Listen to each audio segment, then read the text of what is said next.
A day after the state turns the Saint-Gobain manufacturing plant into a Superfund site, big news from the EPA over the contaminated water in Hoosick Falls. Well, it turns out the dangerous chemical that's found in the water supply there is more dangerous than originally thought. Here's the deal. The EPA has lowered safe exposure levels for PFOA, the chemical used for manufacturing at Saint-Gobain, 4 times lower than where it stood for nearly 7 years.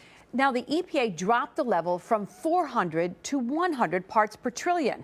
And while the work has been to get the water decontaminated, there are worries that the effect of the health of the people who live in Hoosick Falls will be greatly affected. Kimberly Howard standing by with more on this. And I guess the question is, what does all this mean for the people who live there in Hoosick Falls? Well, Liz and Greg, it means that some people who previously thought that they could safely drink their tap water now shouldn't. So while the state has now been cleared to use its resources and its money to help clean up this site, some people are worrying about the long term. Gary and Doreen Nagoda have lived in Hoosick Falls for decades, but recently life has gotten complicated. I mean, you got to brush your teeth with, bottled water. I mean, it's like you're camping. The couple is happy that Saint-Gobain Performance Plastics has now been named a state Superfund site, and so will eventually be cleaned up, but they still have concerns. And I've had a few problems. I don't want to really discuss them, but I've had a few problems. She's got problems right now that I'm kind of worried about. The chemical PFOA, which the EPA says exists in dangerous levels in the municipal water supply, has been linked to cancer and other health issues, even though the well water at the Hoosick Falls Central School District has tested negative for PFOAs.